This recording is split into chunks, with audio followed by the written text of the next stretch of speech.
Don't turn this gun on you. Darling, I love you. Baby, I do. I've never heard fire on you. So that's why I thank heaven for God's creatures.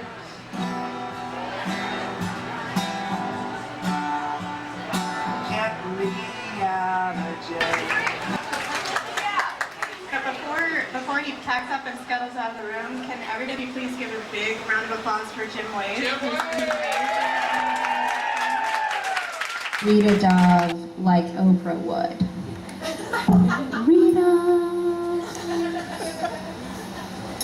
Rita is paired with Angel's Envy for a couple of reasons. Number one, because Angel's Envy is different from all other bourbons in that it isn't filtered and it's finished in port casks, which adds a dimension and a complexity, lending the bourbon some dark berry and vanilla notes, along with a hint of spice.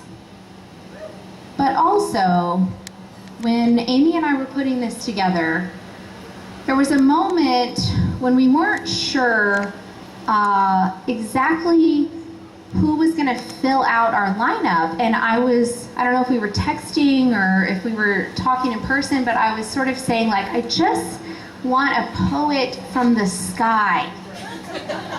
You know, and Amy had been in touch with Rita and asked her about it, and Rita had sort of said, like, I would love to do it if my schedule allows. I just am not sure yet, and I will let you know. And then the day after my birthday, I had been very ill, my birthday and the day after, and I woke up to this text from Amy that said, OMG, OMG, OMG, you got your poet from the sky. And Rita agreed. And so Rita is paired with Angel's Envy. And though she probably needs no introduction, Rita Dove has served as U.S. Poet Laureate from 1993 to 1995 and Special Consultant in Poetry for the Library of Congress Bicentennial in 1999 to 2000. She won the Pulitzer Prize in 1987 for her collection Thomas and Beulah. And On the Bus with Rosa Parks was a finalist for the National Book Critics Circle Award. Her many, many other books include Sonata Mulatika, American Smooth, Mother Love, and Fifth Sunday, a collection of stories, as well as Through the Ivory Gate, a novel. She has received 25 honorary doctorates, I think. And her other honors include a National Humanities Medal from President Bill Clinton, a Commonwealth Award, a Heinz Award in the Arts and Humanities, and the National Medal of Arts from President Barack Obama in 2012. Rita Dove?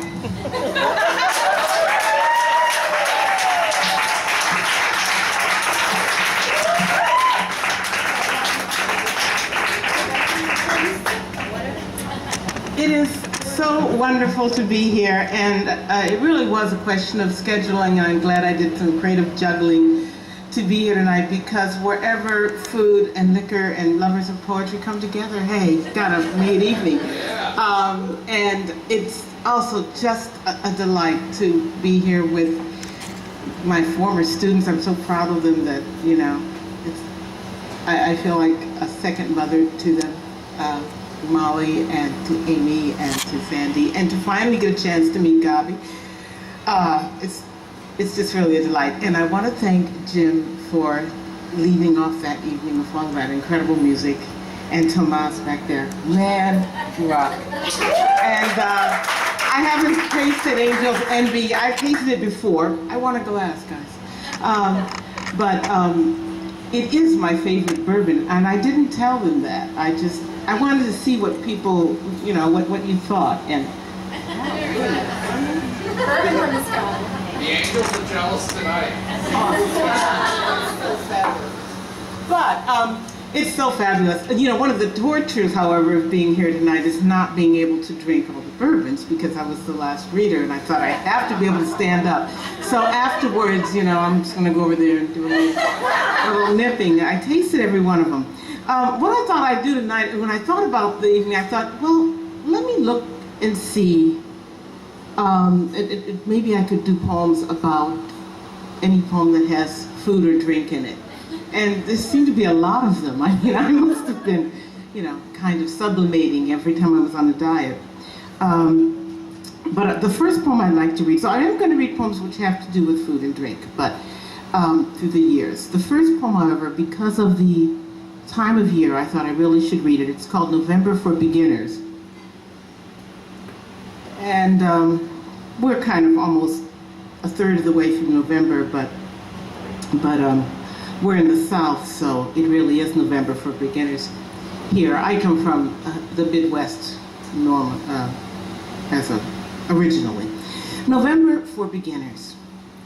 Snow would be the easy way out, that softening sky like a sigh of relief at finally being allowed to yield. No dice. We stack twigs for burning and glistening patches, but the rain won't give. So we wait, breeding mood, making music of decline. We sit down in the smell of the past and rise in a light that is already leaving. We ache in secret, memorizing a gloomy line or two of German. When spring comes, we promise to act the fool. Pour down, rain. Sail, wind, with your cargo of zithers. Let's see what's next. I remember buying that book and being so amazed that your face was on the front of it. That was the first time I ever bought a book that had the cover face. It was kind of scary. Sandra was saying, the book has my face on the cover, and they did that, and I can barely stand to look at it. In fact, I was going to take it off before I got up here, but I forgot. It was Suburban. Listening to Jim wave today reminded me of all the musicians in the world who play for us and, pour their hearts out. And because they're playing in venues where conviviality is the rule, we talk through it and listen with half an ear. This poem is about jazz musician champion Jack Dupree, who I had really the blessing of hearing once. It was in Germany, however, and it was in a bar, and he had gone to Europe to live because they appreciated jazz a little bit more than we did. And so this is his story. He had a little running monologue. He kept saying Shakespeare say instead of Confucius say. Shakespeare say. He drums the piano wood, crowing. Champion Jack in love and in debt, in a tan walking suit with a flag on the pocket, with a red eye for women, with a diamond-studded ear, with sand and a mouthful of mush. Poor me, I keep on drifting like a ship out on the sea. That afternoon, 2 students from the Académie showed him the town. Munich was misbehaving, whipping his ass to ice while his shoes soaked through. His guides pointed to a clock in a blue-tiled house. And tonight, every song he sings is written by Shakespeare and his mother-in-law. I love you, baby, but it don't mean a goddamn thing. In trouble with every woman he's ever known, all of them ugly, skinny legs, lie gap waiting behind the lips to suck him in. Going down slow, crooning, Shakespeare say man must be careful what he kiss when he drunk. Going down for the 3rd set, past the stragglers at the bar, the bourbon in his hand, some bitch's cold, wet heart. The whole joint stinking on beer, in love and winning now, so even the mistakes sound like jazz. Poor me, moaning so no one hears. My home's in Louisiana, my voice is wrong, I'm broke and can't hold my piss. My mother told me there'd be days like this. I've been there.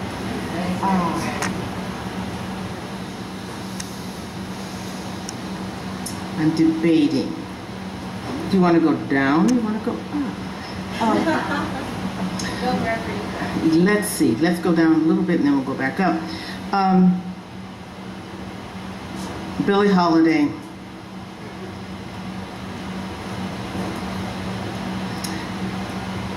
One of the great blues singers, and another one destroyed by the thing she needed to keep herself going. This poem is called Canary.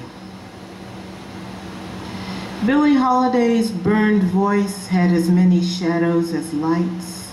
A mournful candelabra against a sleek piano, the gardenia her signature under that ruined face. Now you're cooking, drummer to bass, magic spoon, magic needle. Take all day if you have to, with your mirror and your bracelet of song.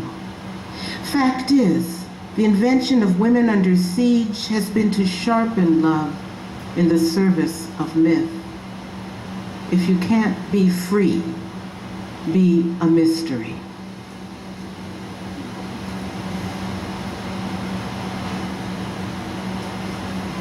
My father would always make ice cream on the holidays, you know, the picnic holidays, Memorial Day and all those things. And he prided himself on making unusual flavors, and one of his favorite was grape sherbet. And you know, grape is one of those flavors that doesn't taste like grapes, right? I mean, grape pop, grape soda, come on, it doesn't taste like grape, but we decide that it does. And that was the same thing with his grape sherbet. Grape sherbet. The day, memorial. After the grill, Dad appears with his masterpiece, swirled snow, gelled light. We cheer. The recipe's a secret and he fights a smile, his cap turned up so the bib resembles a duck. That morning we galloped through the grass over mounds and named each stone for a lost milk tooth. Each dollop of sherbet later is a miracle, like salt on a melon that makes it sweeter. Everyone agrees. It's wonderful. It's just how we imagined lavender would taste. The diabetic grandmother stares from the porch, a torch of pure refusal. We thought no one was lying there under our feet. We thought it was a joke. I've been trying to remember the taste, but it doesn't exist. Now I see why you bothered, Father.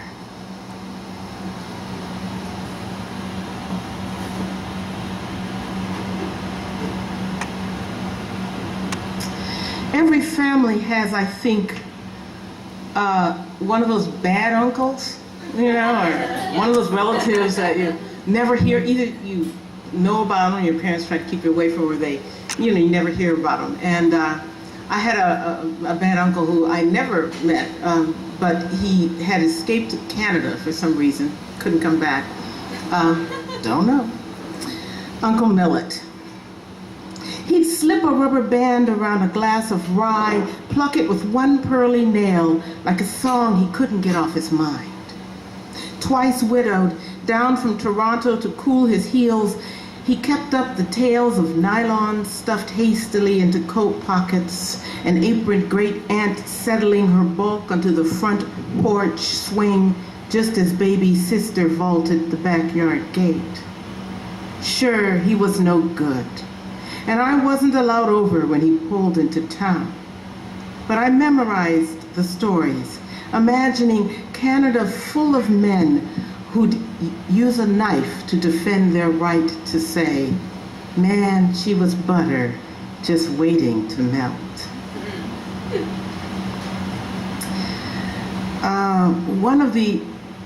This is stretching the food metaphor a bit in this poem, but one of the things that my older cousins would do, one of the beauty regimens they would do was to put lemon juice on their elbows, you know, and sometimes they would just be sitting at the table with, you know, used lemon shells, softening and lightening that skin.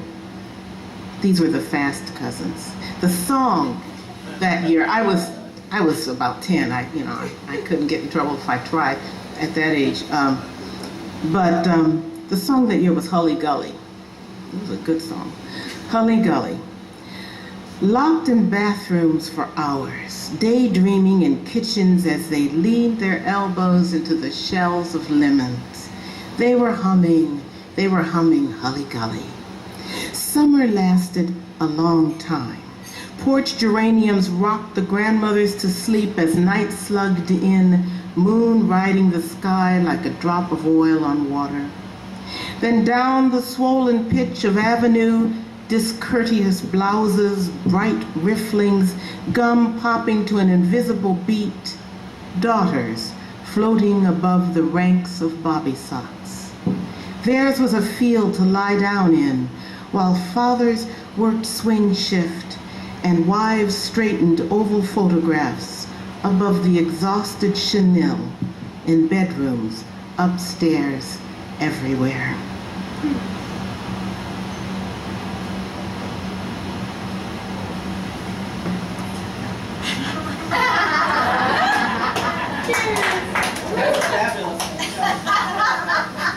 They're all really good, but that's really a fabulous one. This book is called Mother Love, and it is a sequence based on mothers and daughters, but also on the Persephone and Demeter myth, which, if you remember, is when the daughter is kidnapped by the god of the underworld, and her mother just happens to be goddess of the earth, so she had a little bit of clout, and she simply went on strike until her daughter was brought back. Her daughter was brought back for just half a year, which is why we have spring and summer, where mommy is happy, and fall and winter when she mourns her child who has to go back down to the underworld. In this poem, it's a more contemporary setting of that classic kind of loss. And I thought that there could be no worse hell for a mother than to have her daughter fall in love with a mediocre artist. Which is what's happening in this poem.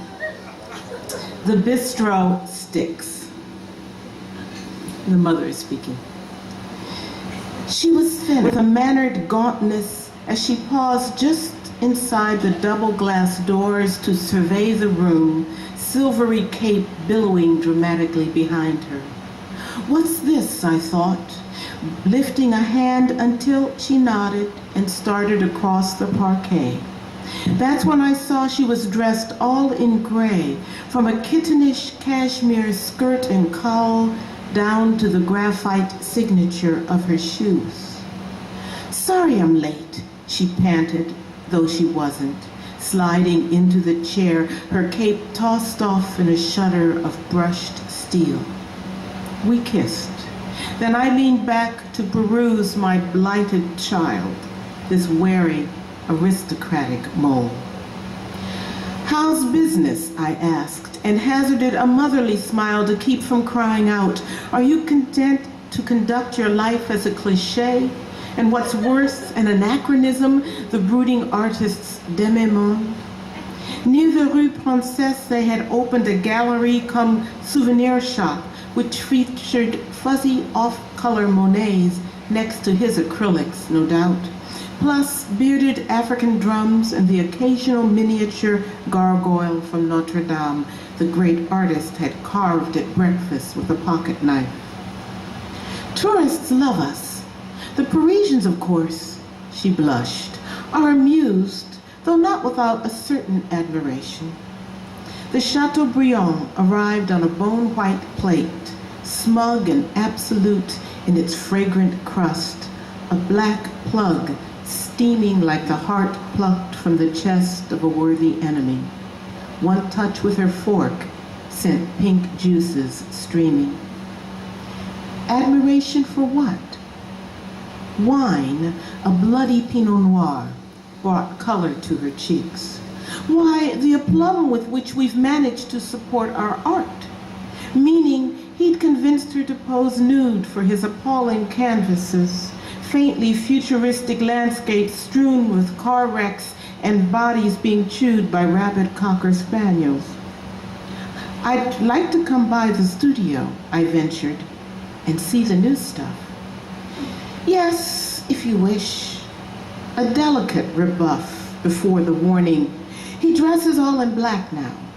Me, he drapes in blues and carmine, and even though I think it's kind of cute, in company I tend toward more muted shades. She paused and had the grace to drop her eyes. She did look ravishing, spookily insubstantial, a lipstick ghost on tissue, or as if one stood on a fifth-floor terrace peering through a fringe of rain at Paris's dreaming chimney pots, each sooty issue wobbling skyward in an ecstatic, oracular spiral.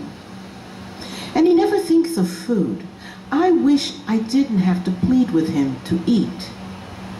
Fruit and cheese appeared, arrayed on leaf green dishes. I stuck with café crème. This camembert's so ripe, she joked. It's practically grown hair, mucking a golden glob complete with parsley sprig onto a heel of bread. Nothing seemed to fill her up. She swallowed, sliced into a pear, speared each tear-shaped lavalier, and popped the dripping mess into her pretty mouth. Nowhere the bright tufted fields, weighted vines, and sun poured down out of the south. But are you happy? Fearing, I whispered it quickly. What? You know, Mother, she bit into a starry rose of a fig. One really should try the fruit here. I've lost her, I thought, and called for the bill.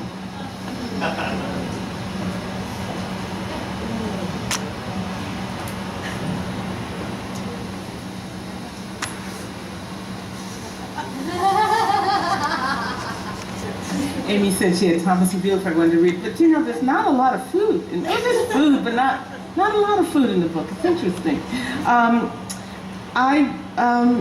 It was fun to go back and look for poems that dealt with food and wine and all sorts of things. And I commiserate with Gabi. You know, you don't remember where the poems are. You're looking for them. He said, where are they? So I marked them all. Let me do this little one. This is for tomorrow, as you all nurse your heads. Dawn Revisited. Imagine you wake up with a second chance. The blue jay hawks his pretty wares and the oak still stands, spreading glorious shade. If you don't look back, the future never happens. How good to rise in sunlight in the prodigal smell of biscuits, eggs, and sausage on the grill. The whole sky is yours to write on, blown open to a blank page. Come on, shake a leg. You'll never know who's down there frying those eggs if you don't get up and see. I think you can't live in Charlottesville, Virginia for very long without, having, and be a poet, without having to, at some level, confront Edgar Allan Poe and deal with him, talk to him. And this poem is my kind of response to him. It's in the rhythms of pretty much the rhythms of The Raven. And it's a ghost story, because my husband and I were in at a place in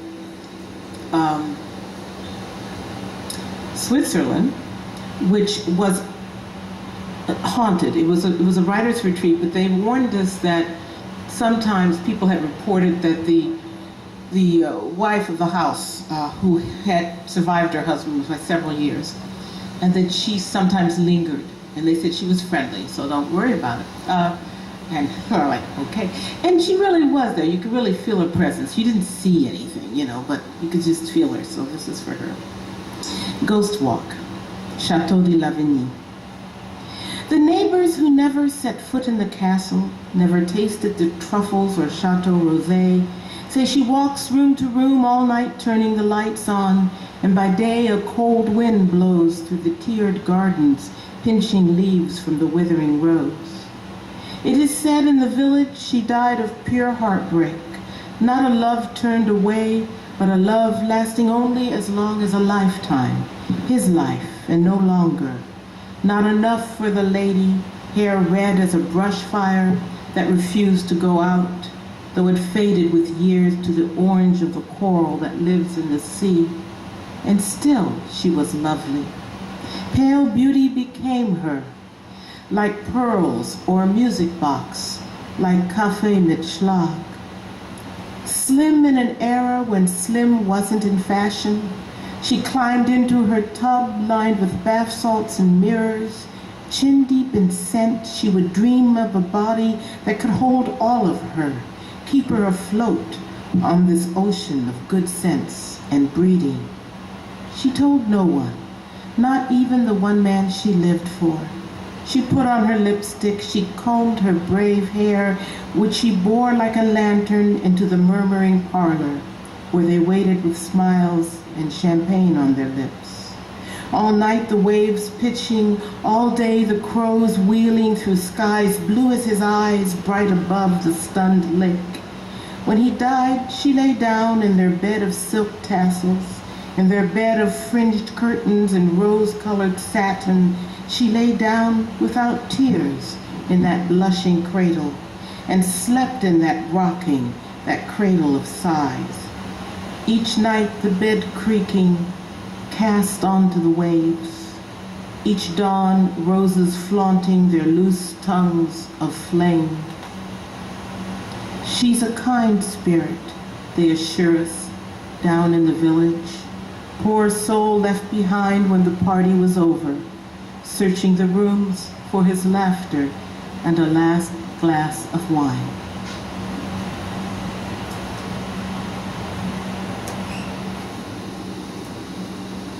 I'm getting hungry.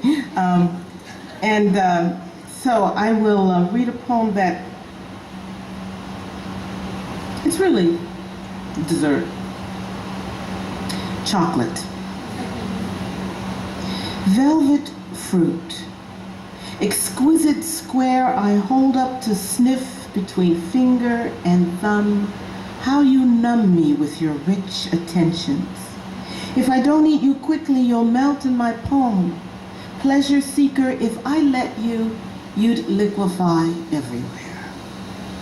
Knotted smoke, dark punch of earth and night and leaf. For a taste of you, any woman would gladly crumble to ruin. Enough chatter. I am ready to fall in love.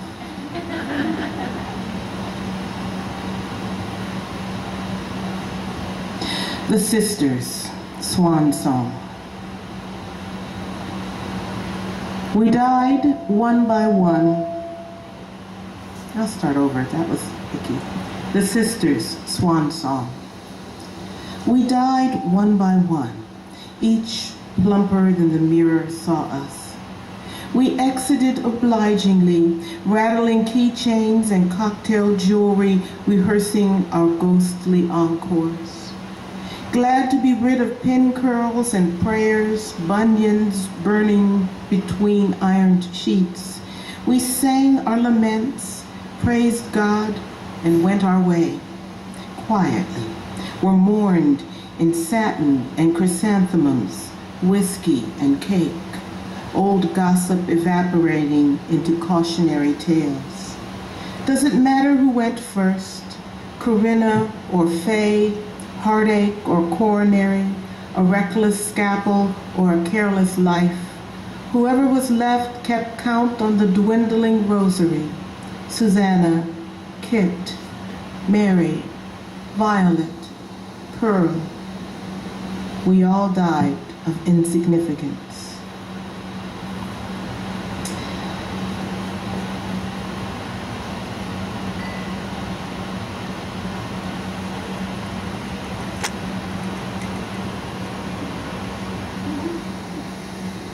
More chocolate.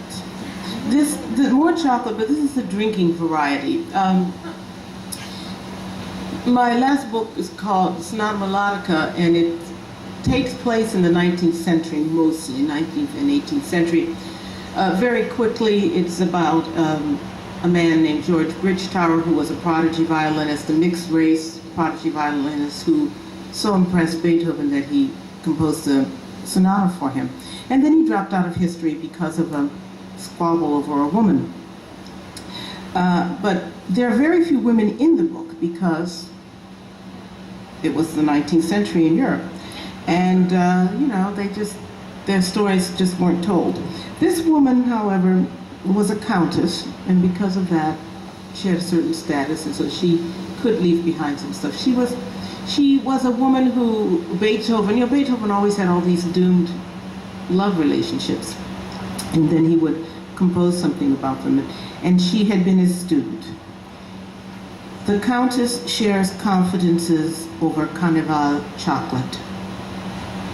He was a stormy pedagogue, always interrupting the prettiest airs, even his own compositions, which I was given to understand he did not permit everyone to play. I pounced upon each chord with the ignorant ardor of youth. I was 16 after all, and he was already famous in Vienna, where such approbations are stingily accorded. He insisted on a light touch. He himself was a wild man, ripping the music from my stumbling fingers and stomping about as the pages fluttered sadly earthwards, like the poor pheasants dropped over the hunting fields of the Prater. Rest assured, I soon learned to play more lightly. He was pleased then, and a quick, soft smile would crimp that dismal chunk of a face, a sight just slightly less repugnant than his rages.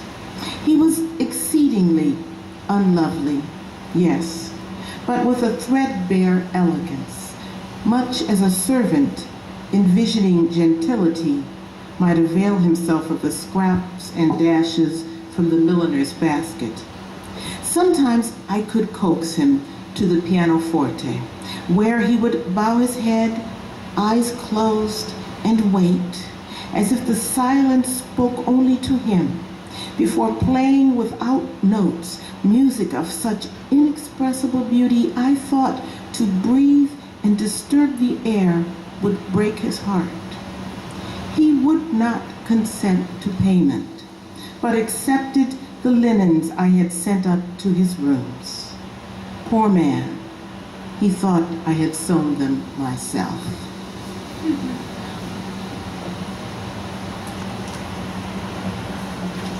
Allison Linney is here in the audience. She's an old friend, and I'm just so delighted to see her here that I thought I'd embarrass her and read a poem that she inspired.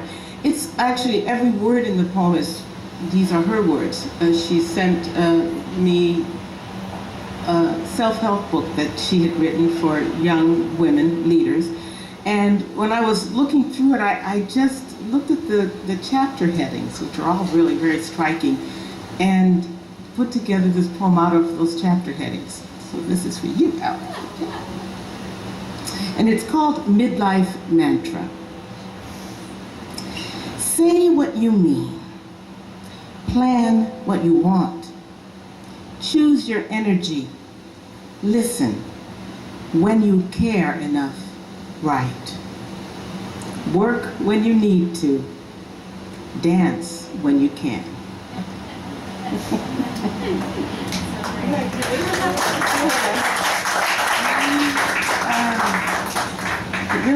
It really has become my mantra. A couple of new poems. Rita, my mother wrote it. Okay. Let's make sure we just give my mother credit. Okay, it's your mother and it went right through you. And then it came to me. Okay. I like that. Okay, thank you. I am very nocturnal, exceedingly nocturnal. Both of us are. This day is, we usually, if I can, I will work through until the sun comes up and then sleep. And like that, my mother said I played in the crib like at 3 in the morning. She'd hear noises and I'd be in the dark just playing. So obviously it's just the way I'm built, but it does make things a little difficult. So this poem is called Insomnia Etiquette. There's a movie on, so I watch it.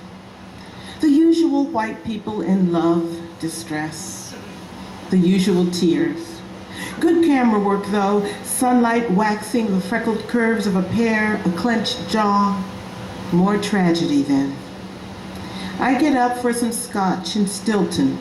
I don't turn on the lights. I like moving through the dark while the world sleeps on, serene as a stealth bomber nosing through clouds. Call it a preemptive strike, a precautionary measure so sadly necessary in these perilous times. I don't call it anything but greediness, the weird glee of finding my way without incident. I know tomorrow I will regret having the Stilton. I will regret not being able to find a book to get lost in, and all those years I could get lost in anything. Until then, it's just me and you, brother night. Moonless, plunked down behind enemy lines with no maps, no matches. The woods deep. Cheers. And I will end with this poem, just in celebration of all of this love in this room, both for food and for drink, and also for gardens and for children, and for the life that's both in this room pulsing and out there. They don't know what they're missing. This is called Family Reunion. Now, a little bit of explanation, just that, as I mentioned before, I come from the Midwest and Akron, Ohio, and Akron, Ohio is really kind of fueled by the Great Migration. So many people came from the South up to work in the rubber factories and in the tire factories and stuff like that in Akron and in Cleveland. So that you have a very odd sense of a bit of the South plopped down in the middle of the Midwest. You can feel it. And when I came to Charlottesville the first time, so much was familiar to me already in Southern cuisine and in Southern manners, because it was what we did at home. And so I'll end with this, and I'll thank again Amy and Allison and all of you being here. Family Reunion. 30 seconds into the barbecue, my Cleveland cousins have everyone speaking Southern, broadened vowels and dropped consonants, whoops and caws. It's more osmosis than magic, a sliding thrall back to the time when working the tire factories meant entire neighborhoods coming up from Georgia or Tennessee, accents helplessly intact, while their children, inflections flattened to match the field they thought they were playing on, knew without asking when it was safe to roll out a drawl. Just as it's understood potluck means resurrecting the food we've abandoned along the way for the sake of sleeker thighs. I look over the yard to the porch with its battalions of aunts, the wavering ranks of uncles at the grill. Everywhere else, hordes of progeny are swirling and my cousins yakking on as if they were waist deep in quicksand, but like the books recommend, aren't moving until someone hauls them free. Who are all these children? Who had them, and with whom? Through the general coffee tones, the shamed genetics cut a creamy swath. Cherokee's burnt umber transposed onto generous lips, a glance flares gray above the crushed nose we label anonymous African. It's all here, the beautiful geometry of Mendel's peas and their grim logic. And though we remain clearly divided on the merits of okra, there's still time to demolish the cheese grits and tear into slow-cooked ribs so tender we agree they're worth the extra pound or two our menfolk swear will always bring them home. Pity the poor soul who lives a life without butter. Those pinched knees and tennis shoulders and hatchety smiles. Amen. Thank you.